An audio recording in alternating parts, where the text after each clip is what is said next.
Prego. Hello, everybody. Thanks for being here. My name is Stefano Rocco. I'm CTO at Databiz, and I'm here with my colleague Roberto Bentivoglio, which is the head of innovation in Databiz. And today we are here to talk about how to use Scala and all the related technology about the reactive that are in the reactive manifesto area in a highly increasing demanding environment. And that's the agenda. We'll make an introduction what we mean by highly demanding environments. We'll talk about common query responsibility segregation, event sourcing, Akka persistence, Apache Spark, real-time bidding. What we mean is taking actions in real time in the system, and then hopefully we'll have time to show you a live demo. It's less coding, it's more about integration of different technologies together and architecture, so it won't be as deep in terms of coding as the other talks. So what we mean by highly demanding environment, I think we all have the same problem in our environment. We have data that are increasingly dramatically, applications that need to be fast. We have customers that are driving basically somehow our new features and applications because they are more demanding and they are becoming more sophisticated. Services themselves, they are becoming more sophisticated and complex. Performance and quality is a must. And the rate of business is changing increasingly and more and more and more. We think the reactive manifesto is the right way to approach this kind of environments. Okay. And if we have the reactive manifesto, we see before the reactive manifesto, Mirko Dotta introduced something. And we have four main concepts. The first one is responsive. We have a responsive system when we our system that respond in timely manner, and this system must be also elastic. Elastic means system that stay responsive under very workload. And we have also resilient system that stay responsive in face of failure. And the last property is message-driven, is system that are able to communicate by exchanging messages, also in case of failure. And we are speaking about a sort of event-driven systems and event-driven messages. Okay, I think you already saw, some of you, this slide, but what we are trying to say here is that we cannot keep thinking traditionally, but in these environments we need to embrace change. That's the only way for us to go forward, even using old patterns, because the common query responsibility segregation is not something really new. However, change is needed.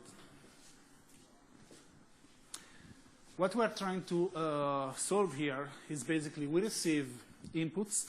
Inputs, we mean transactions about buying books. We receive click views. We receive recommendations and so on. We journal them in Cassandra, and meanwhile we dispatch them to Kafka. At this stage, what we want to achieve is basically each time there is a transaction, we want to recommend new books for this user. So we have, on one side, the scoring engine, depending on if you receive a transaction or a click or a view and so on. We build a scoring algorithm. Then, in batch, we train our recommender. And when we receive a stream in real time, we send out an email to our customer saying, OK, thanks for buying this book. You can buy also these other stuffs, this in real time. Okay. Okay, so let's go on with common query responsibility segregation. How many of you know this pattern, this architectural pattern? Okay, not too bad. And okay, let's enter this kind of architecture. How many of you work with this typical architecture? It's a multi-tier architecture, so we have 3 or 4 tier or layer. I think most of you, I think so. Okay, so we have a presentation tier, we have a business logic tier, data tier, integration tier. And usually, okay, let's speak about G2E. We have usually something on presentation time there is MVC controller, maybe, I don't know, Spring.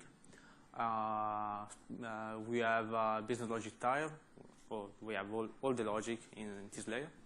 And we have finally maybe a data tire that is something like ORM, maybe JPA, or something like Hibernate. And usually we exchange data between this tire using DTO and EVO, the transfer object and value object. And we have below the data tire usually a relational database management system. Also we have always a client system and often an external system that we have to integrate. And usually with this kind of data we use a partner called CRUD, so we can create, retrieve, update, and delete. These are the actions that we are using in this kind of systems. So that's moving on. We know that architecture, but we want to understand the pro and the cons of this architecture. So the pro is for sure the simplicity, because it's really easy to understand, to divide the thing between the layer, and it's really easy also to develop because we have a lot of tooling. We have a lot of tooling, for instance, for JPA, we have Spring, we have a lot of tooling also. J2E is really evoluted. We have another difficult, for instance, it's really difficult to scale because usually relational database are the bottleneck, but also it's difficult to scale on application server or things like that. And also we cannot apply domain-driven design because we are bound to CRUD, to the CRUD pattern. So CRUD pattern means to have something like a dynamic data model. So we have object, data transfer object, or JPA layer that are object and MB, because these objects don't contain something like business logic.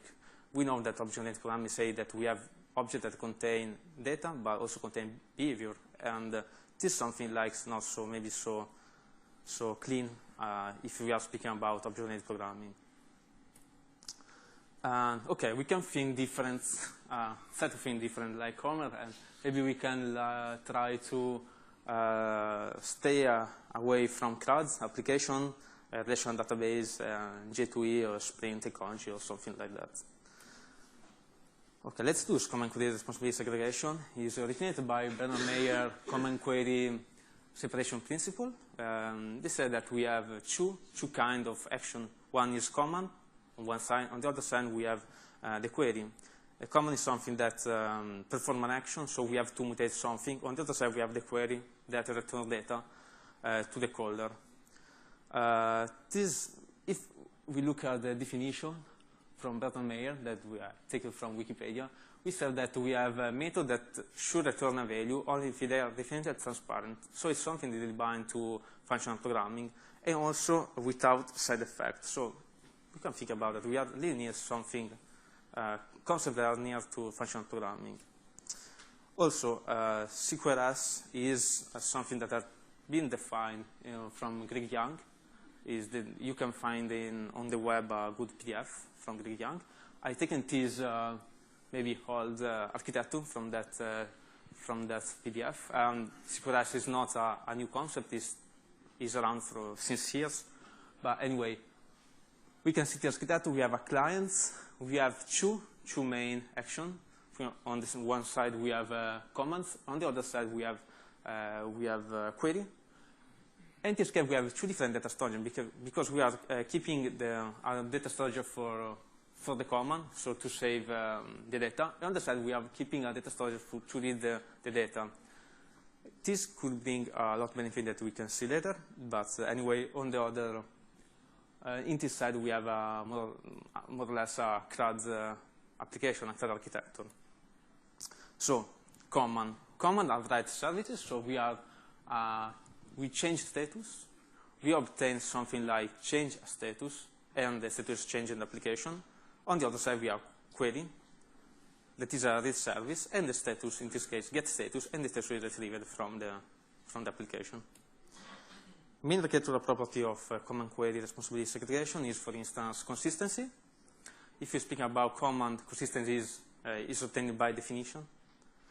on the query side is not obtained by definition, because we have to keep in sync the two databases, the write database and the read database, and this database is eventually consistent. That means that maybe we have data updated on the write side, but it's not still updated on the read side. So it could be an issue. It's not an issue in our system. We have to evaluate. SQLS is not a golden hammer to solve all the situation. Data storage, we have command, and command are normalized, usually. Database normalized on command side. On query side, we can have maybe the normalized database, the normalized schema. And scalability, often we have on command, on write side, low transaction rate, and often we have high transaction rate on query side. So let's go on and speak about event sourcing. Event sourcing is about different model to store events, so to store the data. So we are storing events. Usually we have a system that are able to keep the current status on the database. So we are going to update. If we have to change something, we take a row on the database and we update that row. And usually we use relational database. And so we can think about architectural choices are like RDBMS centric. But we can have systems that want to keep all the events occurring in the system instead to store only the last status of the system. Event sources speaking about this, so we have two kinds of possibility. One possibility to store commands. Command is something that's an operation that is not completed. Is like a command from the client. I don't know, read this data is a command. Events is something that is already happened. Is already happened in the past. So for the command we use imperative tense because it's not already happened, and events is something that has happened, so it's past tense. So commands, we receive the command, we validate the command. If the command is okay, we can change the state, and after that we can persist the event.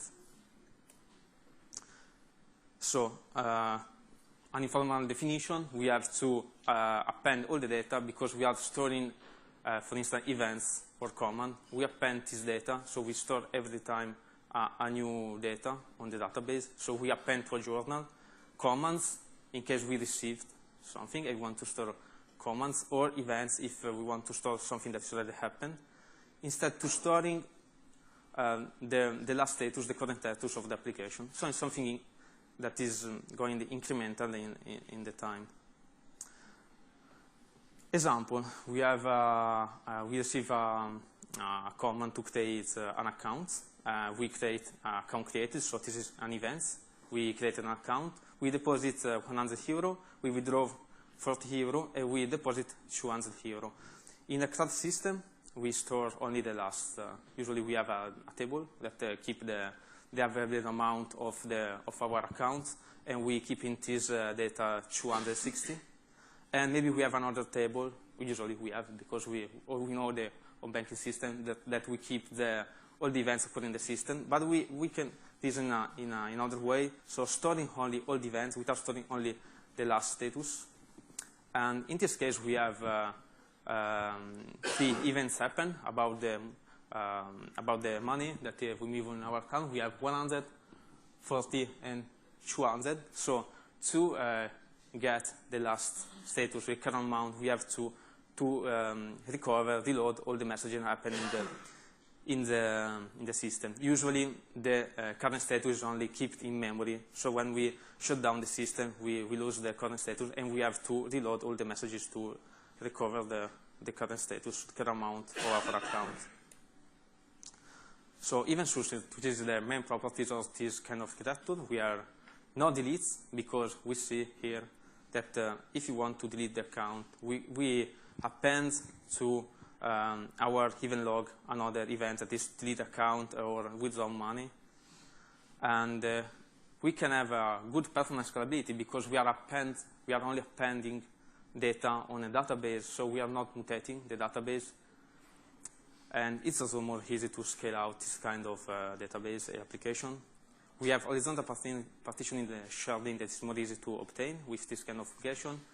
We can have snapshots, so we can sometimes say to the system to take a snapshot of the current status. And in this case, when we have to restart the system won't be to reload all the data from the event log, from the journal, but it will only load the last snapshot.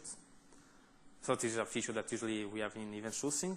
We have no impedance mismatch between the data model, so RDBMS, so we have entity relation model here on the database, and object-oriented model on our code. So this is an impedance mismatch. With this kind of application, following the event sourcing, we can avoid to have impedance mismatch between the system and database. And also, if we store all events that occur in our database, in our application, we can have a great business value. So this is really important, because if we want to analyze the data, we don't know, maybe business maybe after 1 year will ask us to make some analytics on the data. We don't have the data because we are storing only the last status of the system. If we have all the log of our application, all the events occurring in our application, we can take these events, analyze these events, and maybe give a great feedback to the business, create a great application with this data. So this is really important. Okay, let's look at Akka. So come back to the Scala world. And Akka persistence, we can say about Akka persistence is something like CQRS and event sourcing is something that mix both of these. Is more than this, but we can think about a persistence that has for sure this feature. And we have this feature in Akka persistence. How many of you already try Akka persistence? Or Akka? Okay. Okay, Akka persistence is, okay, let's introduce Akka persistence. Is a new module in Akka since 2.3. Is in experimental. So the API is not freezed, but is stable. The application you can use in production is stable. I think in around a couple of months we'll have 2.4 as a release of Akka, and the API of Akka persistent will be freezed, so we have API stable that are stable, and is about to store the data Akka persistent because the message extension is keeping memory in Akka. We have actor, and the data is keeping in memory. Using Akka persistent, we can store messages below the actor. So it is an informal definition of Akka persistent. But anyway, when we have crash in our actor system, we can recover state after a crash, after the start of the system or the actor. For instance, we can start the actor when we have Java virtual machine crash, or when the supervisor starts the actor. When we migrate cluster of Akka, we can reload the messages from the journal using Akka persistence. As I said before, we append the data on the storage, so we are in event sourcing. Nothing is mutate, so we have a transaction ready because this. We have really a good replication, and this is really bind also to sharding. And when we have to keep a state inside an actor, when actor is restarted, the actor read all the data from the journal database and recover all the messages. The actor is able to keep the state that has inside before to going down before to crash. And we can recover from beginning or from a snapshot, so this is feature bound to event sourcing. And also there is another feature that is not about event sourcing or CQRS, that is at least one delivery semantics. So usually if you run a cluster, Akka doesn't assure that we can deliver the messages, so we have two actors. If you have a cluster, actor send a message we send from an actor to another actor the message, but we can lose this message. So using Akka persistent, we have at least one message delivery system. We can have a duplicated messages, but for sure we receive that messages. So components of Akka persistent, we have a persistent actor, that are the central core of a Kata system, where we receive commands and where we store command and events. To a journal database, we have view. View is something that does decouple from persistent actor. In the view, we receive the messages. It's something like we can think about as we have persistent actor at topping below the persistent actor, and the view read from this topping, read the data, and make something. Maybe send this data to another database. Maybe you can think about persistent actor is the write side, and the persistent view is the read side. So this is really bound to SQRS, and the channel between the persistent actor and the persistent view is eventually consistent. We have at least one delivery, as we saw before. Is another type of actor that we have to mix in. We have the journal, that is the database, that is where we have to store the message and append the data. And we have also the snapshot store to keep the snapshot of our system. It is really an easy example of the structure of an actor that is a persistent actor. We have to extend a persistent actor. We have to provide the persistence ID. Persistent is the name we can think about in the relational world. That is the name of our table. And we have to override a receive recover. When we have to recover the data after a crash, all the data will be read from the journal from the snapshot, and all the message will be sent to this parser function. And we have receive command, we receive new command inside our actor. All the messages, all the command will be sent to this parser function. And okay, and this I'll only maybe something you will doesn't know parser function, but anyway, this is the definition of receiving in Akka. Is a parser function of type any unit, so we can have we accept every message as input type, and we have unit, so we doesn't do anything, and this means that we are creating side effect inside that parser function. So let's go on with Spark. Okay, in our previously we showed you that we are using Akka, we are using Spark, we are using Kafka, and so on and so forth. How many of you heard about Spark? How many of you is actually using it? Okay. So we will focus a bit on Spark because it's one of the hottest technology right now. So we thought we might give an overview about Apache Spark. It's a cluster and computing platform which is designed to be fast and general purpose. Spark has a core component. On top of these core components, you have the Spark SQL, the streaming, the machine learning library, and the GraphX. Then we go into details and we see what they do. Spark can run on top of Yarn or Mesos or as a standalone scheduler. Basically, the Spark SQL allows you to query via SQL some data structure that are either structured or unstructured. Spark streaming allows you to process live streams that come from other systems. The machine learning library is a way to compute machine learning activities in an easy way in Spark. The GraphX library is a library for manipulating graphs and perform parallel computation on graphs. And then there is the cluster manager part, which is the standalone or the Mesos or the Yarn that allows you to run tasks in the cluster. So basically, Spark has a driver program, which is your main program. It has a Spark context that defines the connections, and we'll see details later on. Then we have our nodes in the cluster, where we have executors that will execute some tasks.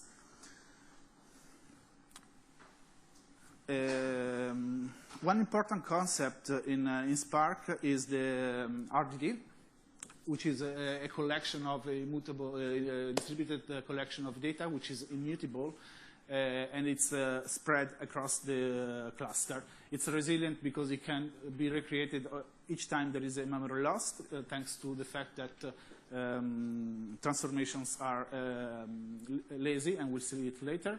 It's distributed because it's distributed in memory across the cluster, and obviously it's a dataset because it's a collection of data which is immutable.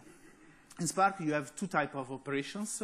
You have transformations and actions. Transformations are functions like map filter and are lazily evaluated. So that means that they will not actually run until an action is called. So it's lazy. So all these transformations, they will go in a lineage graph, and the Spark will keep track of all these transformations. And just when you call an action, this transformation will be lazily evaluated. And thanks to this, we achieve resiliency in Spark. An action is basically the result of calling return a result. While the main difference between transformations and actions is that in transformation from an RDD, you get back another RDD, while the action from an RDD you get back an actual value. The transformations are lazily evaluated, while actions are actually computed synchronously. What are the benefits of Apache Spark? Basically, it's resilient, as we said, thanks to the RDD and the lineage graph, so we recover in case of data loss.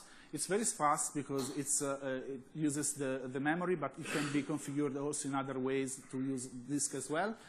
It's very scalable because it can be deployed on very large clusters, and it has high-level API for Scala, Java, and Python, but it's written in Scala. So that's the proof that you can do great products with by using Scala. So it's becoming a mainstream language. We call the Apache Spark one-fits-all technology because just by using Spark, you could develop what is called the Lambda architecture. How many of you know what Lambda architecture is? Okay, basically, in a Lambda architecture, you have the batch layer and the speed layer that join together to form a serving layer. What happens is that sometimes you have a lot of data that you need to pre-compute, and this is what the batch layer is. But meanwhile, the business is changing rapidly.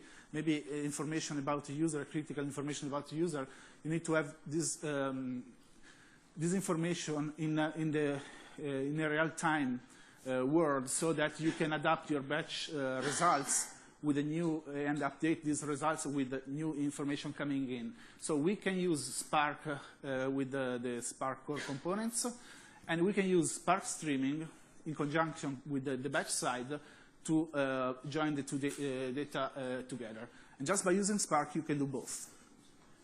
How does the Spark streaming works? Basically, you receive a stream, okay, of data. In Spark, you can say, I want to split this data in small batches every 5 seconds, every 10 seconds, every 2 seconds. It's the developer that decides how often to split this continuous stream in batches of data. Then these batches of data go to the Spark core, and everything works as using Spark normally. That's just an example how you could connect in a few lines Spark to Kafka. Basically, the first part is just configuration, but we connect to a topic. We need to, in this case, it's a topic called test. We need to have create a configuration, Spark configuration. We need to instantiate a Spark context, and then from this context, we instantiate a streaming context. You can only have one context running, but you can instantiate the streaming context from the actual Spark context, and then you create a stream to Kafka, and then you process this stream. In this case, we are doing a word count example.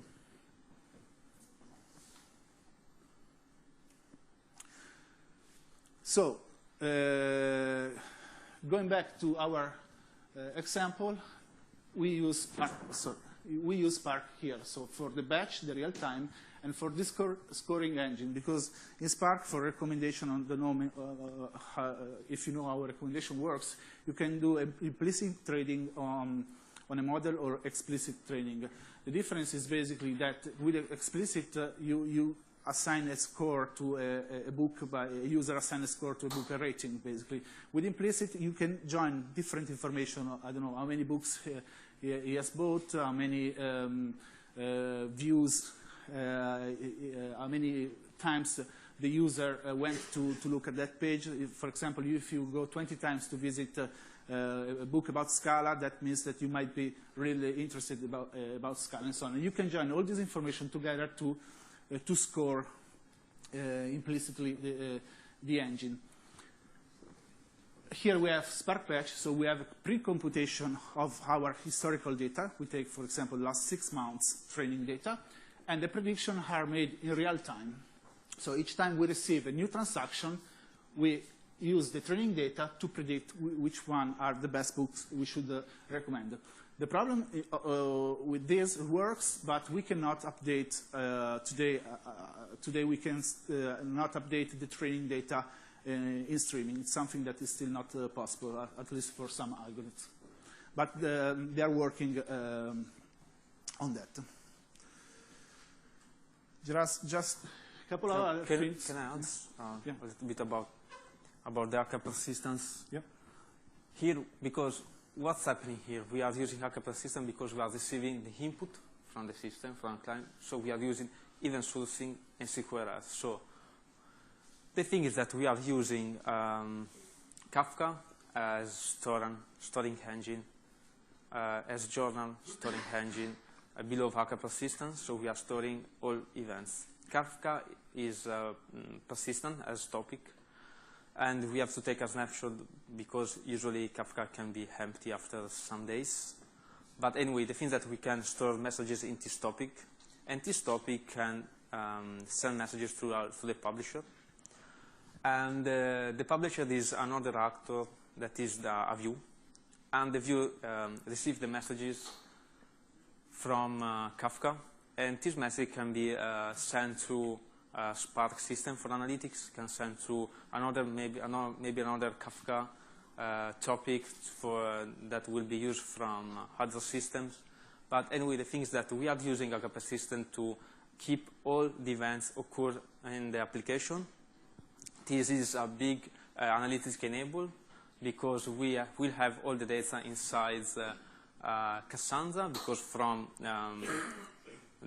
the schema is the persistent actor keep the data in Kafka, the view read the data from Kafka, and the view write the data to Cassandra. So all the logs, all the events occurred will be in Cassandra, and maybe after some months, after years, we can go to Cassandra, read all the data, and send this data to other system, maybe to another Spark system for analytics. So this is a big value for our clients, because we can maybe analyze the data, have a big return on business, on our company. So it's something only bound about performance, only about really bound to what we can reach and we can give to our company, to our clients. Good. So we just want to mention Kafka and Cassandra because we use them in our architecture. Kafka is a high throughput for both publishing and subscribing messages, so it's a distributed messaging system. It's very easy to scale. It's durable because it supports persistence of messages. But what makes Kafka unique compared to other technologies like JMS or other distributed messaging is that it's the consumer responsible to track their location on the log of Kafka. So Kafka doesn't keep any status about whether a client read the message or should redeliver that message, but it's the client itself. So that makes Kafka very light on this.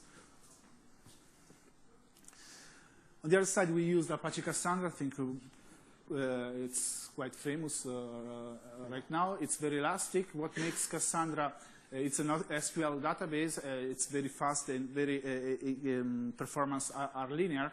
What makes Cassandra unique for us is that it has a peer-to-peer model, so it's not a master-slave technology. It doesn't rely on a master-slave. This peer-to-peer model makes Cassandra always available. It's usually used to be distributed across different regions. In fact, you have the region like for example, EU, Asia. These are data centers, and then Cassandra has also zones called, which are the racks of these data centers. So I think we were quite fast. We have a bit of time to show you some code. Yeah, we can show you some code now. You can see, yeah, it's readable. Okay. So let's look at the actor. So we'll see this actor, this one. So this is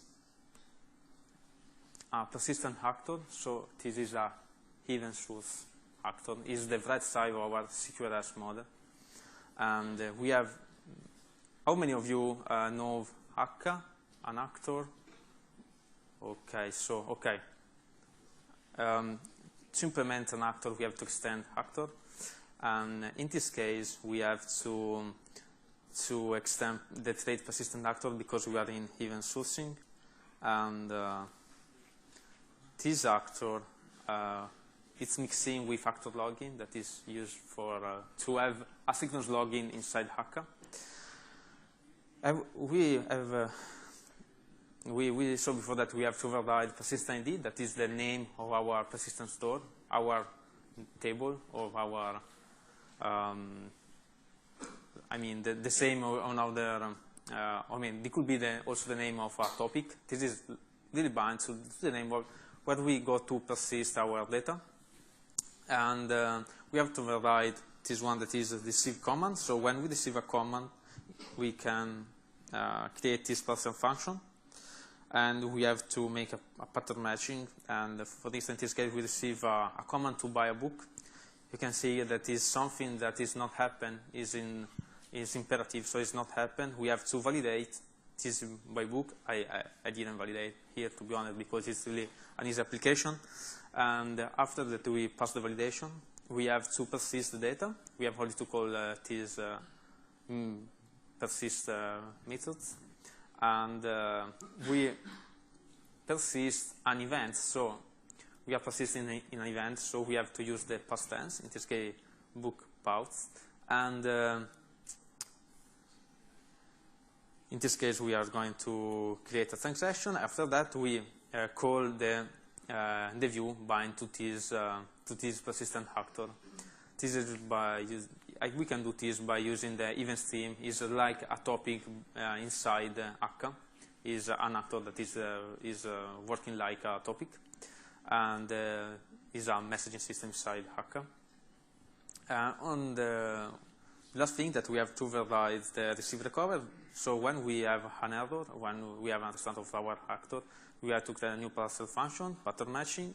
We will recover by receiving on the events occurred, so past tense, book already bought in the past, and we have all the transaction, and we can recover the status of our actor.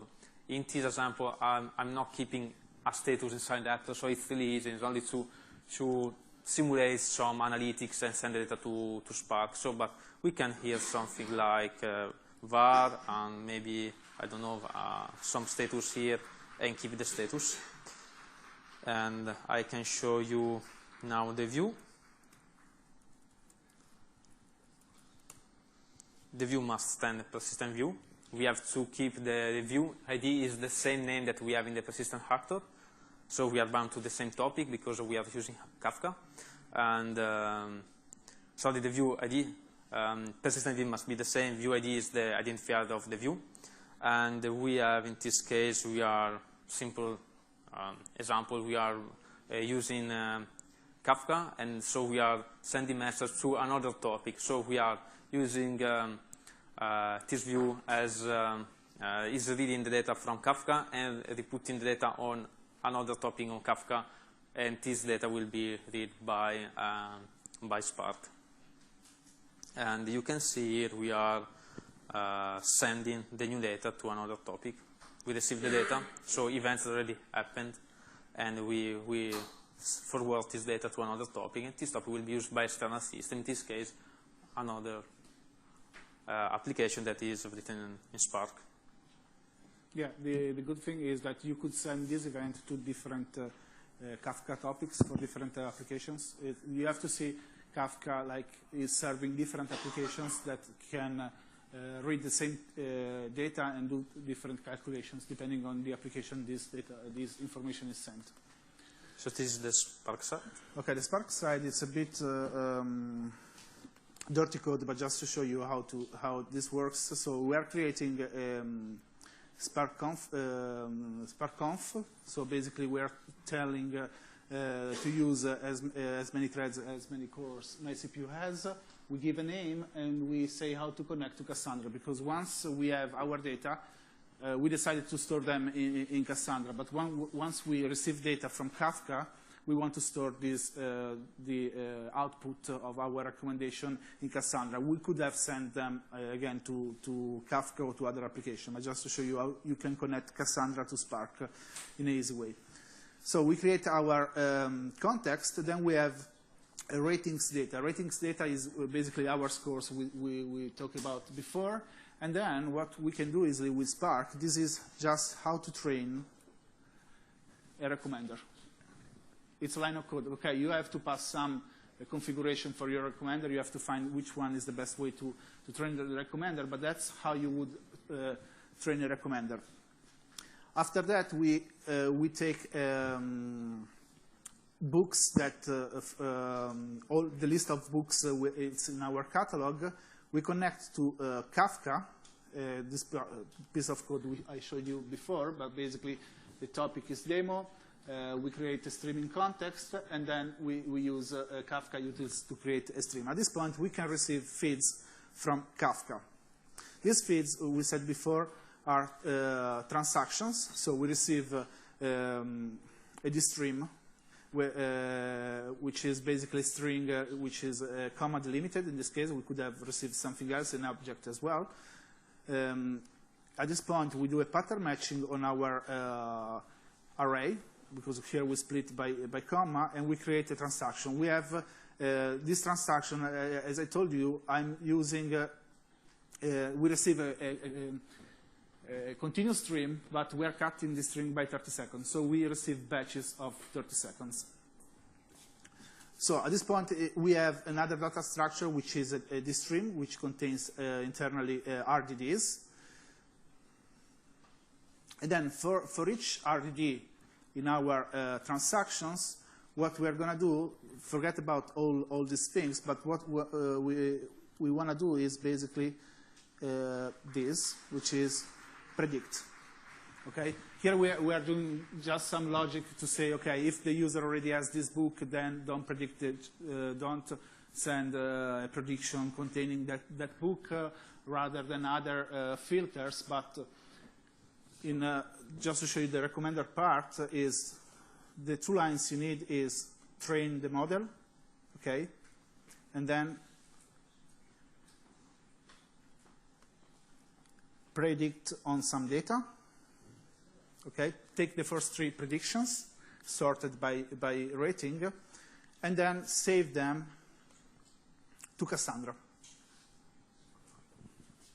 Then we need to start our streaming context and wait for termination. Is that pretty much clear? Okay. So that's all from our side. If you have questions, we have a minute. Otherwise, we can have a coffee and I can throw the microphone. This is the best thing of this day. Questions? Mario? Sì. About the CQRS architecture that you presented in the very first slide, in one of them you wrote that you expect that commands happens more seldom than query. You have this one? Yeah. No, a bit after. This one. Okay. Okay. You wrote command is as a low transaction rate and query height. I mean, you expect much more query than command, right? Yeah. Is this common? There's a problem you have a different situation, or I think it's common because if you think about big company like Twitter, I think we have more read than write usually. But this is only to show you that we have a good database for write and good database for read. So if you have more read than write and more write than read, you know that you have two different databases. You can scale in different way, and you can have two different data models. So I think that's good for our application. Right. The pattern is more single writer, many readers. So it should be more gentle on the database side. Yes. A question?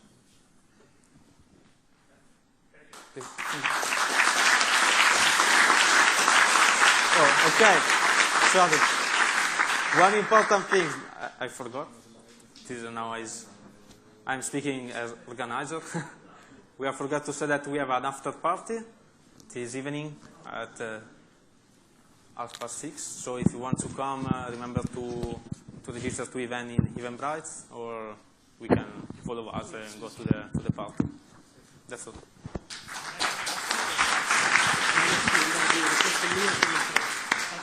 Guys, just last for Okay. one that are interested. Yeah, also that's important.